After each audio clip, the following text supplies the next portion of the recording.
Ako kasi likas ko yung appreciative. Lalo may mayaman ako mga kapatid. Yan, si Aram ko biglang yumaman. Wala akong alam sa mga nangyayari. Proud ako. Mayaman yung mga kapatid ko. O ganoon. Ate ko maganda. Never ako na-insecure sa mga kapatid ko. Paano may insecure kay Ate Gloy? Alam kong nahahagard ako. Ate ko napakaso. Wala akong alam na tinitira din nila ako eh. Eh, mamamanikan kami doon sa eldest ko kasi nakabuntis. Si Ivy, anak. Si Axie nga ang ako ko.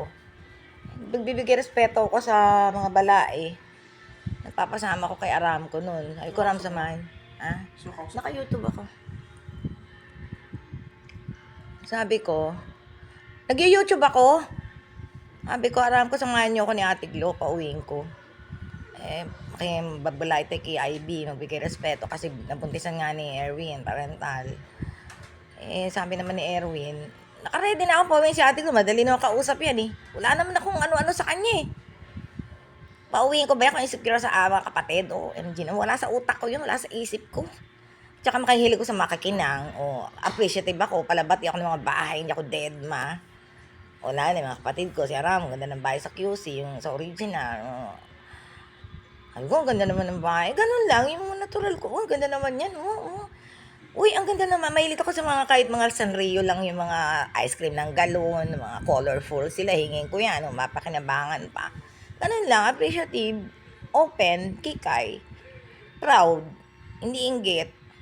Uutangan pa kita, kaya nga patay gutom separated mo, may PG. Pero naman yung pagkatao ko, iba naman yung umuutang ka lang sa pagkatao. Kung basura, chupi, pangit Ano pa? Ayun na, way back. Asan na ba ako? Nakitulog sa bahay ba si Rowena? O once lang sa Dubai na nakitulog yan eh.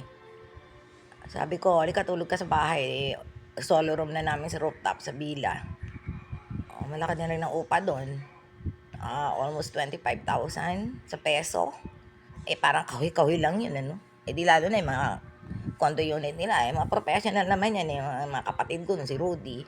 Parang mga condo unit ang tinitirhan doon. Si Geraldine Wendy, parang condo unit doon. Boyfriend niya doon, Indian Pumapatong pa nga sa boss niya doon sa harapan ko. Bagong dating ako. Hindi nakadamit naman, rental. Yung eksena nung isa umalis, parental, gano'n na nga. Ikaw tara, tulog ka sa bahay. Ayun, namasyal kami doon. Akyat kami sa, pati pag-akyat.